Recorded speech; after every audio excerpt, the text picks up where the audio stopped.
कहां से, एंथर से किस तक, स्टिग्मा तक। यहां पे हमने मान लिया कि कोई एक पॉलन ग्रेन आ गया है। इसके बाद का जो ये पहुंचा कैसे, पॉलिनेशन से पहुंचा। इसके बाद का जो इवेंट है that is the pollen pistil interaction, जो अभी हमने डिस्कस किया। ये इंटरेक्शन होगा। इस इंटरेक्शन से ये डिसाइड किया जाएगा कि ये कौन सा टाइप है, राइट टाइप है या फिर रॉन्ग टाइप। अगर ये राइट टाइप है तो आगे का जो इवेंट है वो चलेगा। राइट टाइप है तो पोस्ट पॉलिनेशन इवेंट चलेंगे। क्या क्या है, पहला होगा जर्मिनेशन ऑफ पॉलन ग्रेन। दूसरा इवेंट होगा क्या, बोलो भाई, entry of pollen tube into ovule. तीसरा इवेंट होगा सेम यही, entry of pollen tube into embryo sac. Embryo sac में एंटर करेगा। ये तो जब राइट टाइप है तब। अगर रॉन्ग टाइप है तो क्या हो जाएगा, रिजेक्शन। क्या हो जाएगा, रिजेक्शन। किसके लेवल पर, on the level of, on level of germination of pollen, या फिर दूसरा पॉलन ट्यूब के लेवल पर। ये दोनों लेवल पर फाइनली उनको क्या करना है कि उस पॉलन को रिजेक्ट करना है। ये इनका काम है। ये दो काम होने के बाद रिजेक्शन हुआ तो ठीक, नहीं एक्सेप्टेंस हुआ तो अपन को अब ये बात समझनी होगी कि पॉलन का जर्मिनेशन से क्या मतलब है, एंट्री कैसे होती है ओव्यूल में और एम्ब्रियो सेल। यही फाइनली हमें समझना होगा। और इसके बाद का जो इवेंट है वो क्या होगा, फर्टिलाइजेशन। इसके बाद क्या होगा, फर्टिलाइजेशन।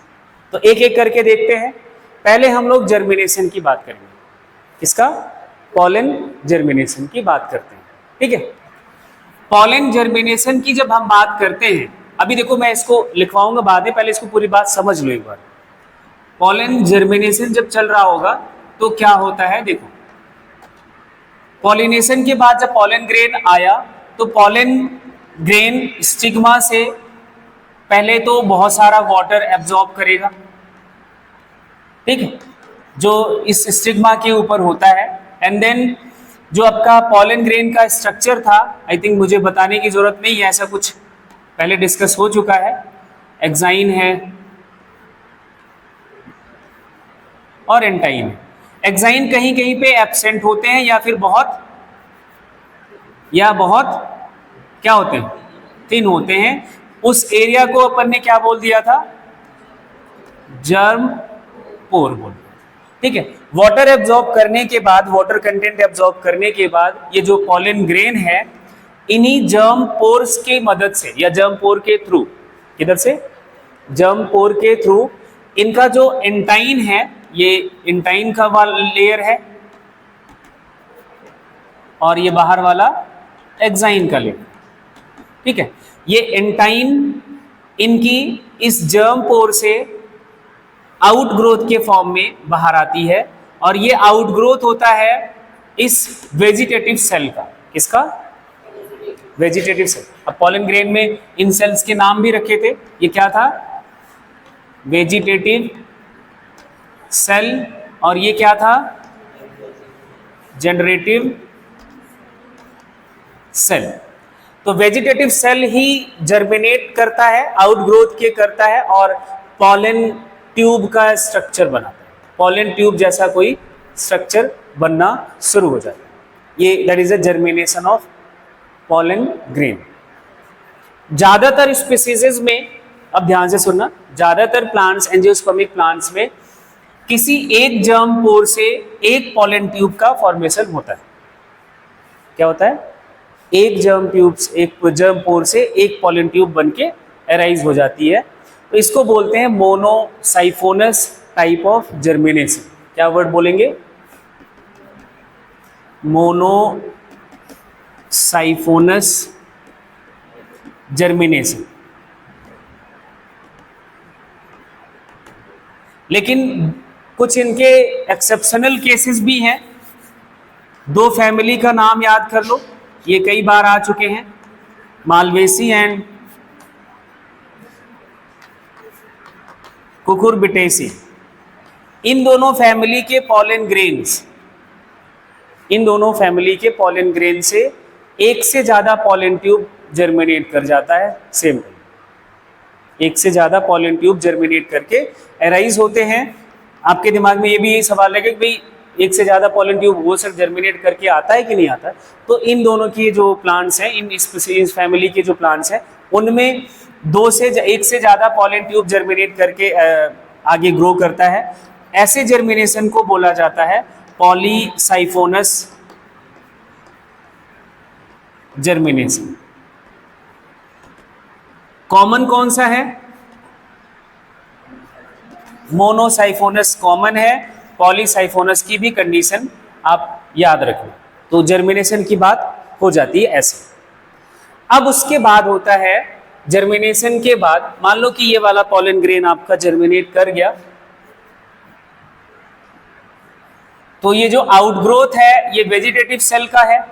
किसका सेल का है? वेजिटेटिव सेल का है। और जो इसके टिप पर, जो पॉलन ट्यूब का टिप होता है, इस टिप पर वेजिटेटिव न्यूक्लियस सिचुएटेड होता है। टर्मिनल पोजीशन पर क्या होता है? वेजिटेटिव सेल का न्यूक्लियस। ये क्या है? Vegetative nucleus. वर्ड पे ध्यान देना, सेल और न्यूक्लियस में फर्क है। ये वेजिटेटिव सेल के अंदर जनरेटिव सेल थी, तो सेल का जो कंटेंट है उसका न्यूक्लियस इस टिप पर रहता है एंड सब टर्मिनल पोजीशन पर रहता है generative cell. Sub terminal position पर क्या रहेगा? Generative cell. टिप पर जनरेटिव सेल नहीं होता, ये बात ध्यान रखना। सब टर्मिनल पोजीशन होती है। इतनी बात समझ आ गई? आगे देखो। अब इसकी बात कर लें, थोड़ा सा स्टाइल की बात कर लें।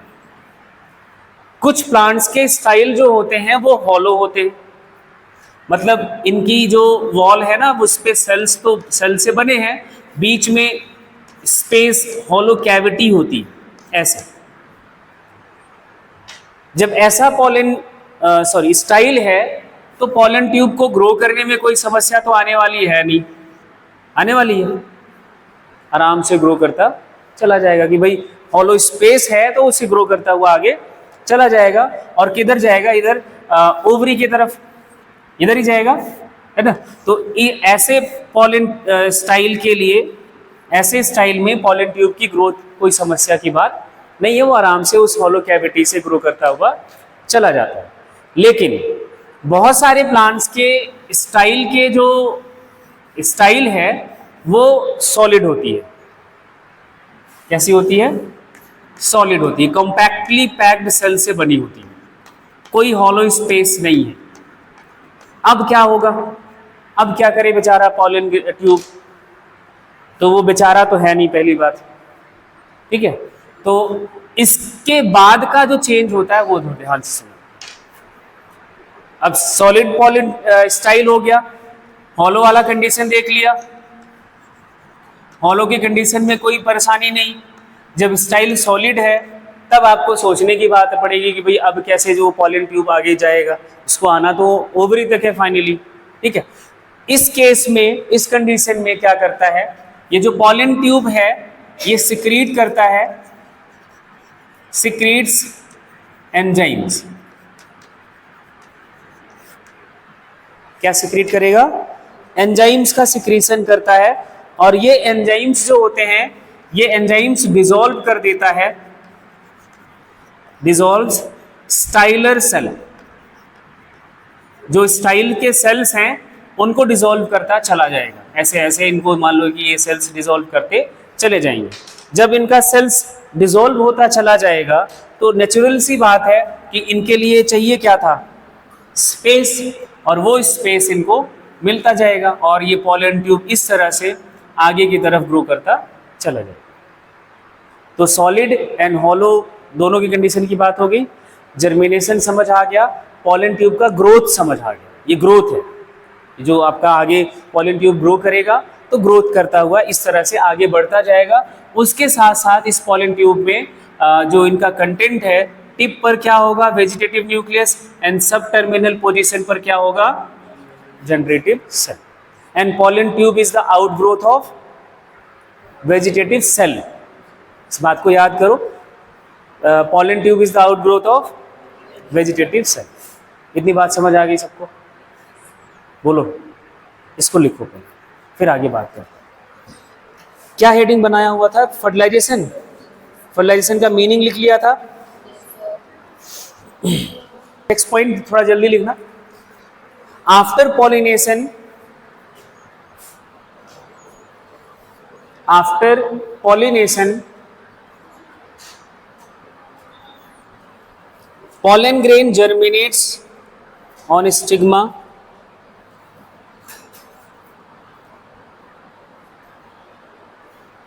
Pollen grain germinate on stigma by absorbing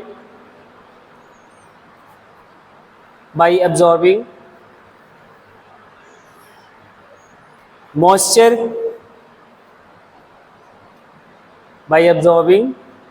moisture and sugar content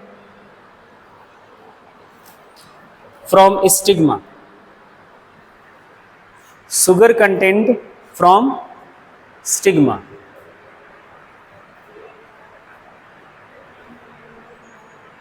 Sugar content from stigma and swell up. और pollen grain क्या कर जाएगा, swell कर जाता है। The entine of pollen grain, the entine of pollen grain grows through any germ pore, any one लिख लेना, grows through any one germ pore as pollen tube, as pollen tube. Entine of pollen grain grows out लिख लेना, grows out through any one germ pore as pollen tube,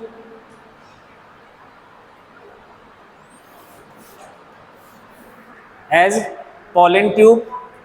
अब आगे उसी में लिखना, mostly one pollen tube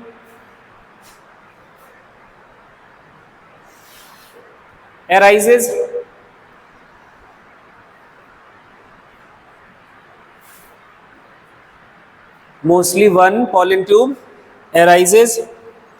तब इसके लिए वर्ड लिखते हैं monosiphonous germination, monosiphonous germination,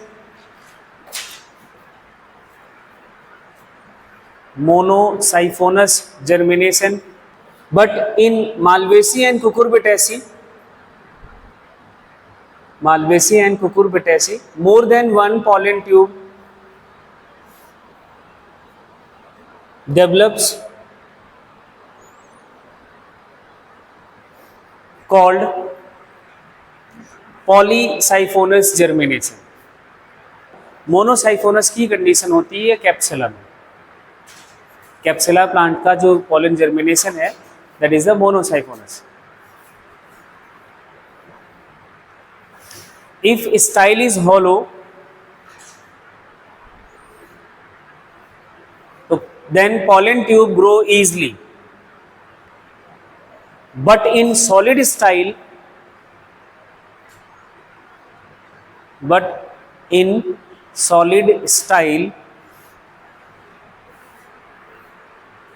pollen tube produces enzymes. Pollen tube produces enzyme which digest the styler cell. which digest the styler cell. कितनी बात हो गई? नोट करके एक पॉइंट लिखो और बहुत इसको हाईलाइट करके लिखना. इन pollen tube, vegetative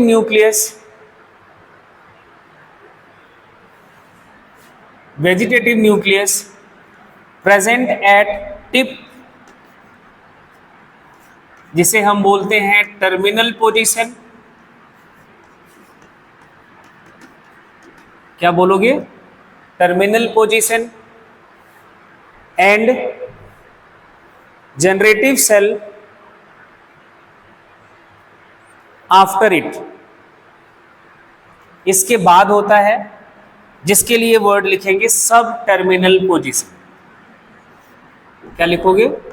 सब, नाम लिखना और उसके बाद उनका पोजीशन लिख लेना. ये वेजिटेटिव न्यूक्लियस है, उसके वेजिटेटिव न्यूक्लियस लिखने के बाद ब्रैकेट में लिख लेना टर्मिनल पोजीशन. जनरेटिव सेल लिखने के बाद पोजीशन लिख लेना सब terminal position. Pollen tube was discovered by, सबसे पहले जो पॉलन ट्यूब डिस्कवर्ड किया था, pollen tube was discovered by Portulaca plant. ये पोर्टुलाका प्लांट में इन्होंने सबसे पहले पॉलन ट्यूब की डिस्कवरी की थी. लॉन्गेस्ट पॉलन ट्यूब किसका होता है वो भी लिख लो. Longest pollen tube is found in zea mays. इसका बोटेनिकल नेम लिख लेना जिया मेज. एक तो ये बात याद रखना, लॉन्गेस्ट पॉलन ट्यूब की जरूरत है. एंड बेस्ट टेम्परेचर फॉर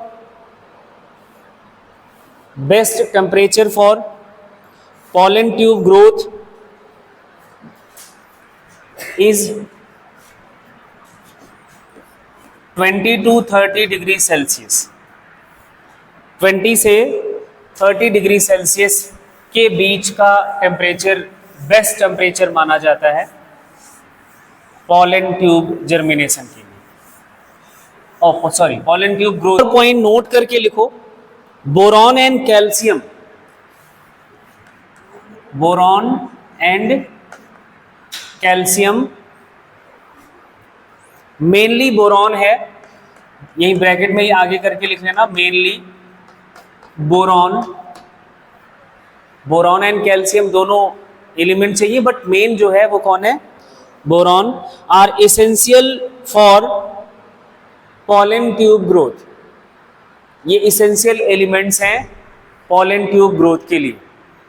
तो ये बहुत फेमस सवाल है, कौन कौन से इसेंशियल होते हैं एलिमेंट्स पॉलन ट्यूब ग्रोथ के लिए? तो बोरॉन एंड कैल्शियम, और उसमें से मेन कौन?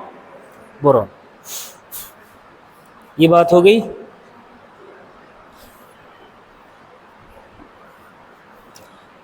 एक और लिखो point. Pollen tube shows chemotropic movement. Pollen tube shows chemotropic movement, मतलब मूव टुवर्ड केमिकल. ये केमिकल की तरफ ये मूव करता है. कीमोट्रॉपिक मूवमेंट शो करता है.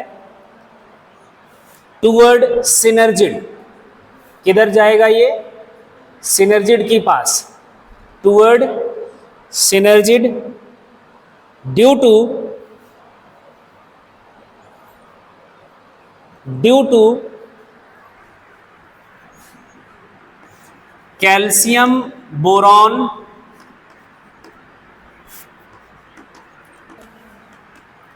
ये जो केमिकल है ये सिनर्जिड के पास ही होता है, इसलिए ये सिनर्जिड की तरफ ग्रो करता है.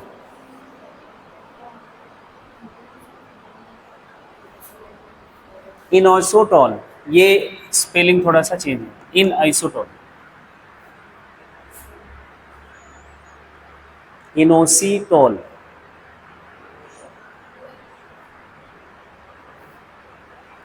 ये शुगर जो कॉम्प्लेक्स है ये सिनर्जिड के पास बना होता है अब देखो इस कॉम्प्लेक्स के लिए कैल्शियम और बोरॉन की जरूरत है, कैल्शियम और बोरॉन की जरूरत है।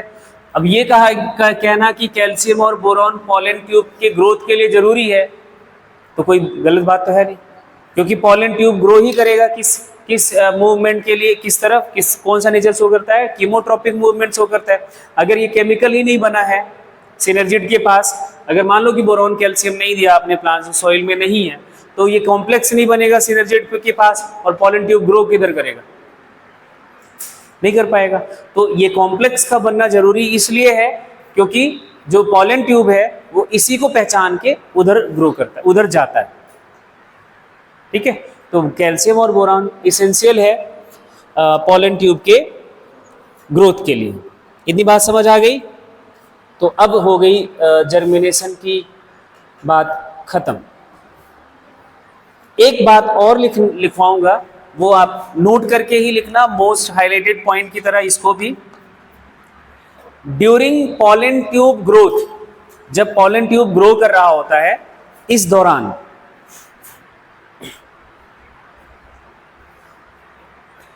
During pollen tube growth vegetative nucleus होगा, इसके जस्ट पीछे क्या होगा, जनरेटिव सेल। 60% जो हमारे एंजियोस्पर्मिक पॉलन ग्रेन है वो इसी स्टेज 2 सेल स्टेज में ही स्टिग्मा पर लैंड करते हैं, है ना। तो उनके केस में तो यही बात होएगी। अब ये जनरेटिव सेल ड्यूरिंग जब ये पॉलन ट्यूब ग्रो कर रहा होता है, उसी दौरान फिर से एक बार माइटोसिस से डिवाइड करता है। माइटोसिस की डिवीजन होती है कौन से सेल में, जनरेटिव सेल में। कौन से सेल में, जनरेटिव सेल में। तो बनाता है 2 मेल गैमीट। क्या बनाएगा, 2 मेल गैमीट। अगर याद हो तो ये जनरेटिव सेल हैप्लॉइड सेल है, ठीक है। और जब हैप्लॉइड सेल में माइटोसिस डिवीजन होगा, माइटोसिस होगा, तो हैप्लॉइड सेल ही बनेगा। तो अब जो बने हैं जनरेटिव सेल में माइटोसिस होने के बाद, ये हैं एक्चुअली मेल गैमीट। तो पॉलन ग्रेन को मेल गैमीट कहना ठीक नहीं होगा, होगा ठीक? नहीं होगा। Pollen grain is the male gametophyte that has male gamete, या that has a potential, या that has a cell which form male gamete। Pollen grain के पास जनरेटिव सेल ही तो है, और वही डिवाइड करके क्या बनाएगा, मेल गैमेट। इतनी बात तो क्लियर हो गई। अब चलो, जो 40% वाला केस था उसमें क्या था, 40% वाले केस में ये जो जनरेटिव सेल की बात अभी हम कर रहे हैं डिवीजन की, वो एंथर में ही हो जाता है। वो जो उनका गैमेटोफाइट होता है वो 3 सेल स्टेज का होता है। कितने सेल का? अब जरा इसको मैं पूरा, इस बात को पूरा कर ले। जब ये 2 मेल गैमेट बन जाएंगे, एक मेल गैमेट ये, एक मेल गैमेट ये, कितने सेल का स्ट्रक्चर बना, 3। एक vegetative cell, 2 male gamete, 3 cell का स्ट्रक्चर बना। तो मैक्सिमम जो मेल गैमेटोफाइट का सेल है वो सिर्फ 3 सेल स्टेज से ज्यादा मेल गैमेटोफाइट नहीं होता। कोई हैप्लॉइड सेल का जो स्ट्रक्चर बनता है मेल गैमेट को प्रोड्यूस करने वाला, मेल गैमेट को कंटेन करने वाला, वो 3 सेल का मैक्सिमम का है एंजियोस्पर्म में, इससे ज्यादा सेल्स नहीं बनते। कुछ प्लांट्स में ये जनरेटिव सेल वाला कॉन्सेप्ट नहीं था, जनरेटिव सेल नहीं, generative cell inside the anther ही डिवाइड कर जाता है 2 मेल गैमीट में, और तब भी वही 3 सेल स्टेज ही होगा। मैक्सिमम कितना स्टेज, कितना सेल, 3 सेल ही बना।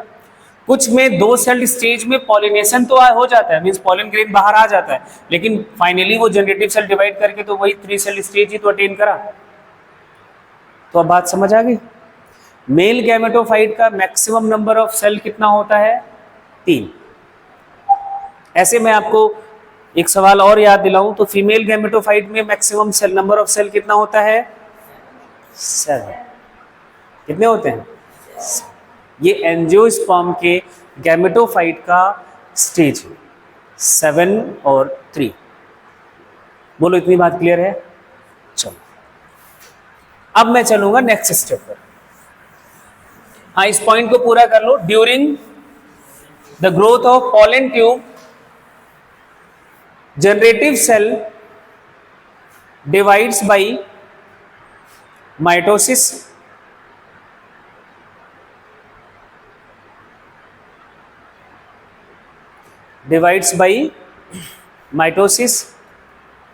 to form 2 TWO to form, ये तो 2 सही रहे, सही लिखा था, ये तो ठीक लिखा था, to form 2 मेल गैमीट। अब TWO to form 2 male gamete. ये वेजिटेटिव न्यूक्लियस हो गया, ये आपका 2 मेल गैमीट। यहां तक बात पहुंच गई, बात यहां तक पहुंची है तो आगे तक जाएगी। ठीक है, आगे तक बात कहां जाने वाली है देखो। इसके बाद होने वाला है क्या? एंट्री ऑफ पॉलन ट्यूब किधर? Into ovule. किधर एंट्री होनी है? ओव्यूल। चलो अब इस एंट्री को समझते हैं। मुझे ये 3 सेल यहाँ एंटीपोडल्स है, एक एपरेटस है, सेंट्रल न्यूक्लियाई है, ये सारा कुछ अभी आगे चलते हैं।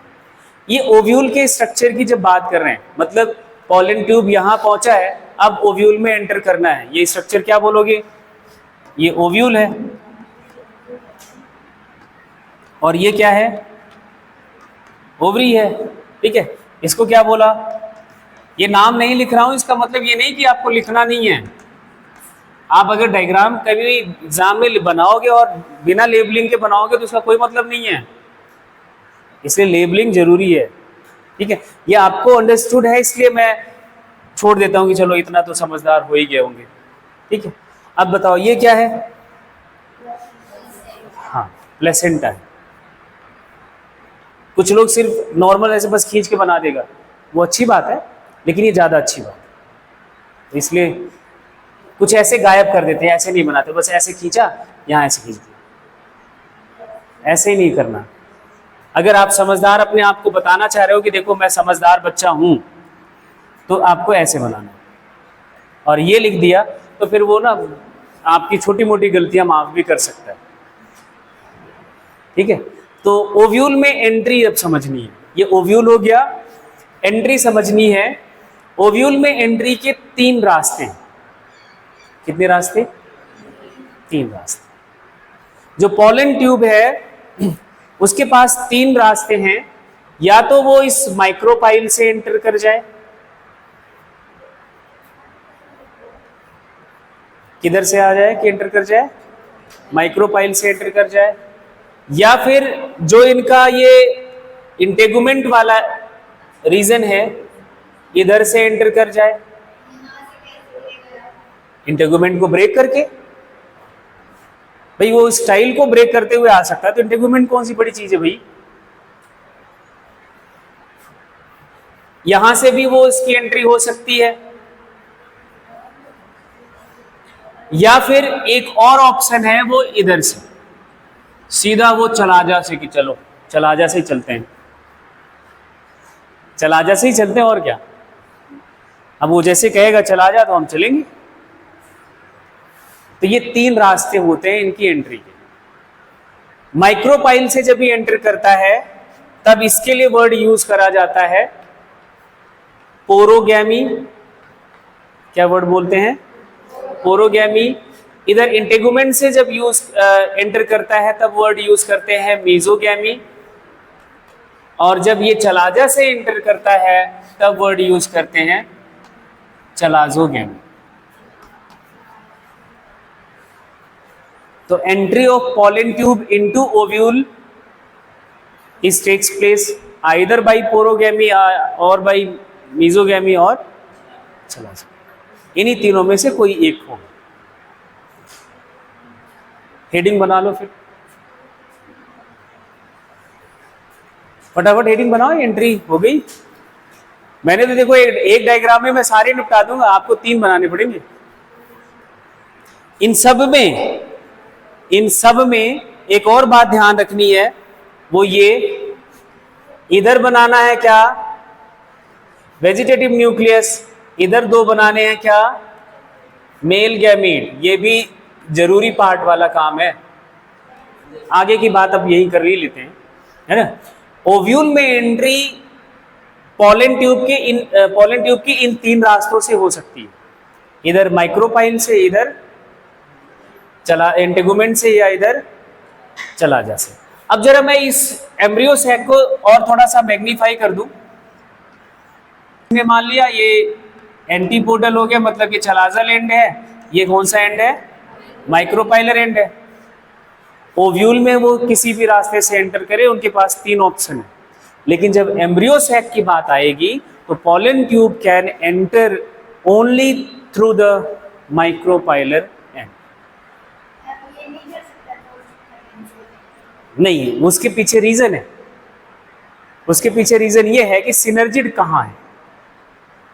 सिनर्जिड तो एंटीपोडल पे है नहीं, एंड सिनर्जिड ही सिक्रीट करता है कैल्शियम, बोरॉन एंड आइसीटोल। तो और आपका पॉलन ट्यूब का नेचर ही है कि वो केमिकल की तरफ भागेगा।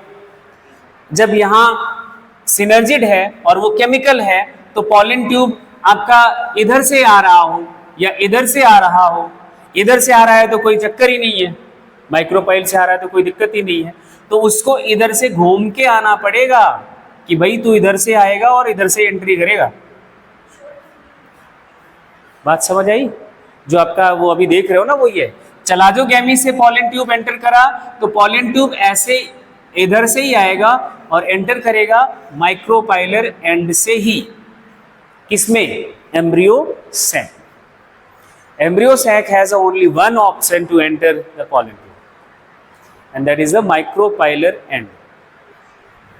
ये एक तो रीजन ये हो गया। दूसरा रीजन ये है, मान लो कि उधर से एंटीपोडल वाले एंड से एंटर कर गया, तो मेल गैमीट का क्या होगा और फीमेल गैमीट का क्या होगा? फीमेल गैमीट तो माइक्रोपाइलर एंड पे है।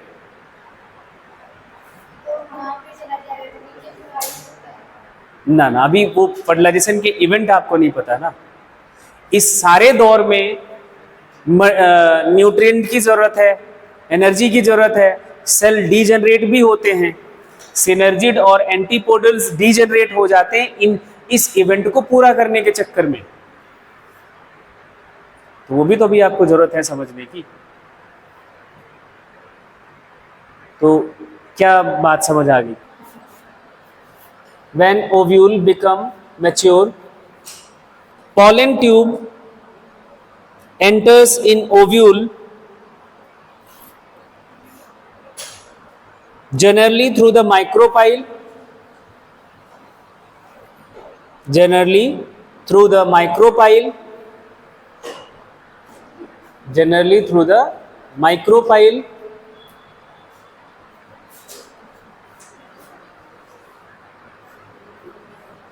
ब्रैकेट में लिख लेना पोरोगैमी, पोरोगैमी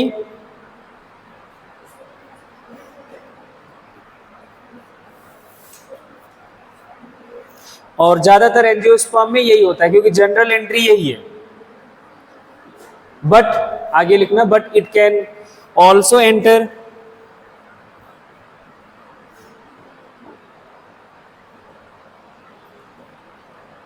but it can also enter through chalaza। तो ब्रैकेट में लिख लेना चलाजोगैमी,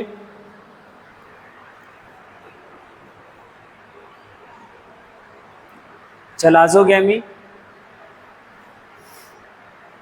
और एक एग्जांपल है जो आपका दिया हुआ वो लिख लो, casuarina.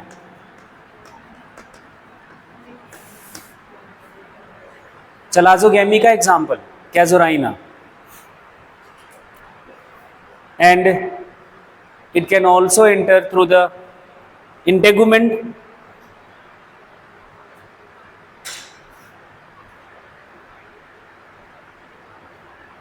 but it can also enter through the integument bracket में लिखना मीजोगैमी,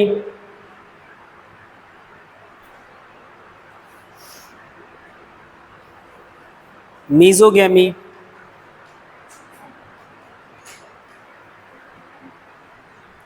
एग्जाम्पल लिखना कुकुरबिटा,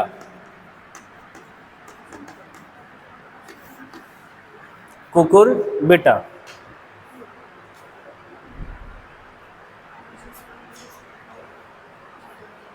ठीक है, तो ये आपके एंट्रीज हो गए कंप्लीट। अब आपको डायग्राम बनाना है जो एनसीईआरटी में शायद दिया हुआ है कि नहीं, हटाना नहीं दिया हुआ है, बट इसको आपको बनाना है। पहले ऐसे ओव्यूल बना लो और ओरोगैमी के लिए बस इतना बनाओ। हाँ बस ये एंट्री है, एक का एंट्री दिखाया ना, तीनों का थोड़ी दिखाया, तीनों का